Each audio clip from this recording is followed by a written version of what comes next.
Riley, who is Professor Emeritus at Swansea College of Art, with his presentation, The Case for the Primacy of Visualcy within a Neoliberal Artschool Curriculum. And let's turn this on. Well, it might take a moment just to warm up.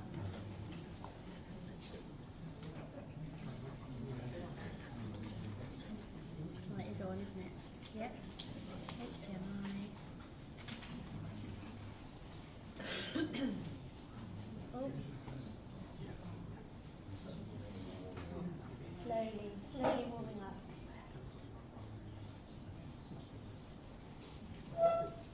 I thought I'd start off with a dreadful pun. And it sounds a bit pessimistic, but it'll get more optimistic as we plough on. But there is a precariousness, I think, and most of us, in fact the first three speakers have kind of indicated that there's some concern about the status of drawing as a central activity to any kind of creative work. And so I suppose I'd better start by explaining what visualcy means. It's obvious, isn't it? No. Well, it sits comfortably in the middle between literacy and numeracy. The 3 R's, as we all know, was an invention of the 1800s to persuade that kind of middle class of administrators that they were really special because they needed to read and write and count so they could look after the products of the Industrial Revolution. We'd forgotten about drawing, and yet we've been drawing.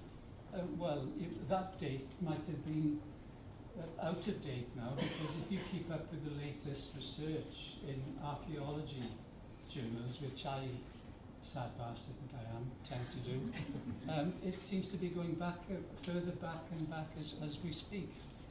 But we've only been writing for about 5,000 years, that's yesterday, compared with since we've been drawing.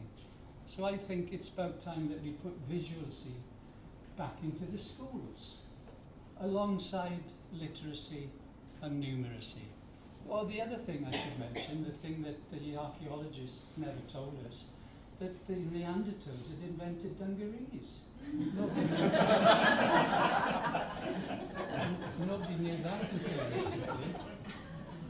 So the problem, I'm afraid, is, I'm not going to read it out because it's there in black and white and red. It's affecting art school curriculum, and it stems really from, government policies which collectively are known as neoliberal policies. It's not just the UK, it's happening in Australia, it's happening in the States.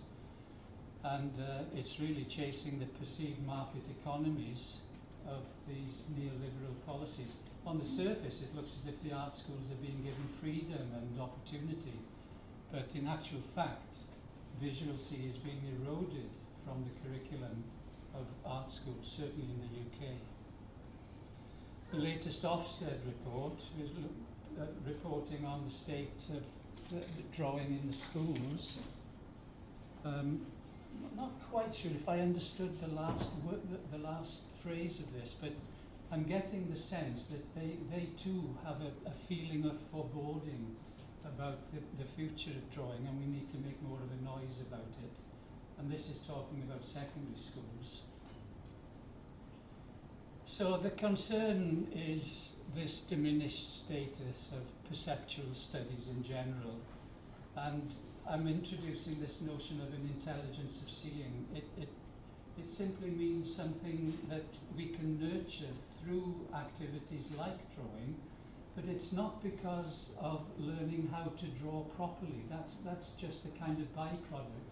The main reason is so that you have an intelligence of seeing that you can apply to anything that you want to do which involves perception and visual communication. So it could be pattern cutting, it could be filmmaking, photography obviously, and all the other various things that we teach in schools of art.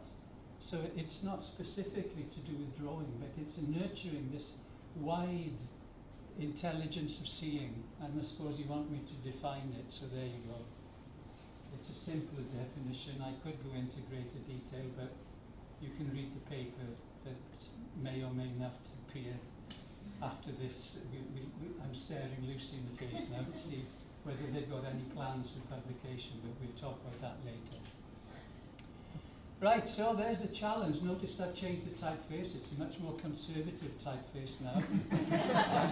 And when you read that, you realise why. Jacob Willer is a practicing artist, trained at Oxford, I presume the Ruskin School, I'm not sure.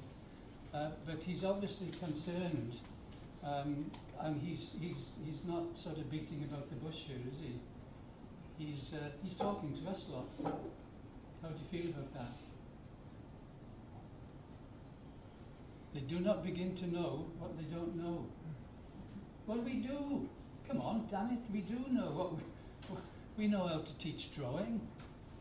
Been doing it for years. The one thing that we haven't done, because we've never been involved in, articulating our theoretical basis. Nobody's ever asked us, how do you teach drawing? Nobody's ever asked us to write papers, intellectual papers, about how to teach drawing. Nobody's asked us for a written curriculum in the art schools. Well, here's a suggestion. It's not a definitive curriculum by any means, but it's a 5-step process that we can use. So I'll illustrate each one, and the illustrations will be either from foundation year or first year fine art. So there's not you're not going to see any Rembrandts or great big, terrific pieces of work. You're looking at student work from foundation or first year BA fine art. And we go through them one at a time. So we need to understand how we see. We don't teach the psychology of vision, the psychology of perception. I mention James J. Gibson now and again to my students, and they say, what's he about? They say, and I tell them, well, James Gibson was the guy that said, the legitimate business of practicing artists is the structuring of light. Yeah, right. It's like a lead balloon, isn't it? But he's right. That's what we do. We structure light, and the light comes in, we process it, and it comes out again in terms of drawing or other creative artifacts. So we need to know that we can change our channels of vision, as it were. We can notice the textural qualities in the scene before us, and this is an example of someone not bothered about the way things look, but the way things feel. So this is a drawing that you go up and say, oh yeah, that's rough, oh that's smooth. So it's just focusing attention on the haptic. The distal values, hardly any of my students are conscious and unconsciously aware that they can only focus on one plane in front of them. So I do the 2 fingers test. Say, look at the furthest finger and you'll see 2 in front. Look at the close finger and you'll see 2 behind. Oh yeah. Well, we all know that, don't we? Don't we? Yeah. just check. So if we do a drawing, if you focus on the grid, then you'll see that there are 2 images behind that one. So they're simple drawings, but for the time that she was making that drawing, she was consciously aware of how her perception was actually changing channels. The one on the right is of course to do with proximal values, the pattern qualities of the scene in front of you. So the figure field distinction just kind of disappears. It becomes proximal, it becomes pattern-like. And so you can swap from one to the other. We've got 3 levels at least through which we can see the world. Negative spaces, I'm not going to spend too much time on that. Everybody knows it's a great way of teaching drawing. Just look at the things that you can't label. So you're looking without language. Language is this great filter. It's brilliant, isn't it? Without it, we wouldn't be able to communicate. But when we're seeing and drawing, language gets in the way. As soon as you can label something, you think you know it. When you look at negative space, you can't label it because it hasn't got a word. You see it. So the second bit was about the way that we perceive the world is conditioned by what we believe. Seeing is believing, as the old motto goes. So, of course, Western artificial perspective, single eye, static position, there you go, everybody's happy with that. Now then, here's the one. This is from about 1300, I think. I was talking earlier about it. And this is a drawing that's in all sorts of projection. You've got orthographic, you've got planimetric, you've got all sorts. But you go up to the front desk, you can't, the front gate. He's not going to let you in, you've got to go around the side, right? So you go around the side, and now mentally you're having to turn around, aren't you, to get through that gate. And when you get through that gate, you've got to turn around again, mentally, so that you see this little kiosk thing the right way up. That's not Western.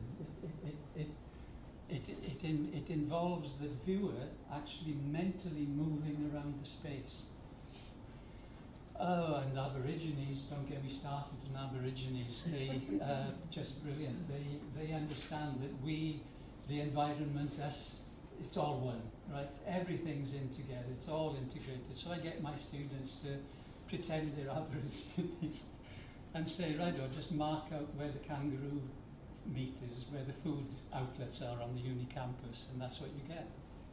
So, okay, it's a bit of fun, but it's also explaining to them that there's more than one way of representing what the world looks like. And as I say, these are foundation year or first year. Functions of art. Now, a couple of posh paintings to start with. Everybody had to go at the Annunciation, so I thought that's a good place to start. You can tell that the way that these painters have put them, this is Ducci on the left and Botticelli on the right. Same story. So what's being represented is the same thing. Mary, you're going to have a baby. But look at the mood change. This aggressive Gabriel on the left, pointing to this submissive Mary on the right. And the difference in mood, look, suddenly the angel is on his knees saying, oh, don't hit me. And there's the Virgin Mary doing a Barry John handoff.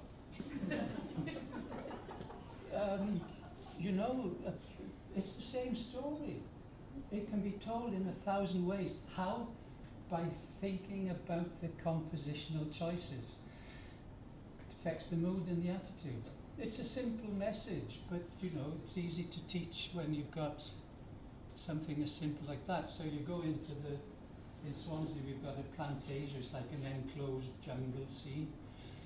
And the students go and they either, it's the same subject matter basically, natural foliage, but one zooms you in to see the geometry and the cleanliness, if you like, of the organic subject matter, and someone else decides to try to impress you with the actual atmosphere of the space itself. So again, the compositional choices will affect the mood and the attitude of the viewer who's looking at the subject matter, and we can teach it quite easily. The fourth section, strategies of visual communication. All those rhetorical tropes that the English people learn about and the language people learn about, we can learn about them as well, and we can teach about them. So metaphor. Every artist in the world uses metaphor. They use metonym, they use synecdoche, they use oxymoron, they use pun. We can teach that, and we can make students understand that with an understanding of these rhetorical tropes, then we can actually make our work perhaps more communicable to our audiences.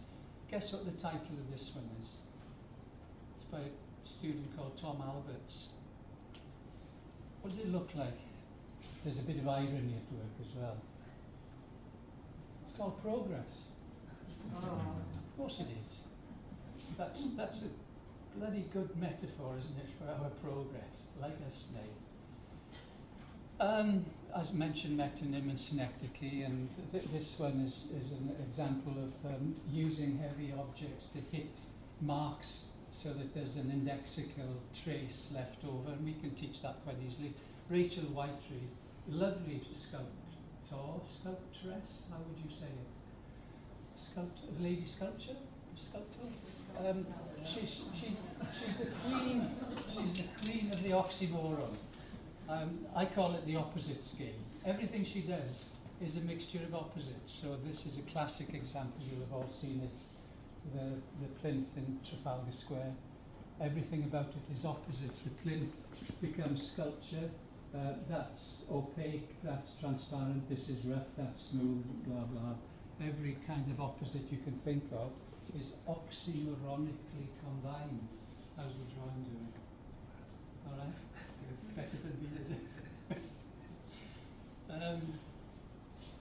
And just a personal example, you'll have gathered by now, I've got this obsession about language being a filter that stops us seeing the world directly. So this is a kind of transformation process through drawing. So you've got the background of chaos. You've got this rock-solid square, perfectly, you can't shift a square, can you? So the connotations of the square. And then you've got in the foreground this wonderful symbolic code that we call writing, through which you can spot what it's actually representing, which is this chaos behind, isn't it? That's another example. So there's chaos, there's our structuring capacity, our capacity for language, I suppose, and that's what we think we understand, this symbolic code that we call writing. Well, you put glass in front of that, as I've done for this example, and suddenly you realise that glass is a bit like language, or language is a bit like glass. You can both see through it, but it also reflects things back to you. So it's not quite as straightforward as it appears. Now I've purposely arranged the glazing, haven't I, to include a leaflet that came from the British Museum exhibition last year about the art of writing. Did anyone see that one? Anyway, that's so I've positioned this carefully so that I can get it reflected into the glazed drawing, the glass-covered drawing, just to emphasise this notion that things like looking through language, looking through glass is also a little bit sort of more complicated than we tend to think of it being. So I'm not going to say much more. Any questions we'll see later on at the end of the session. Thank you very much.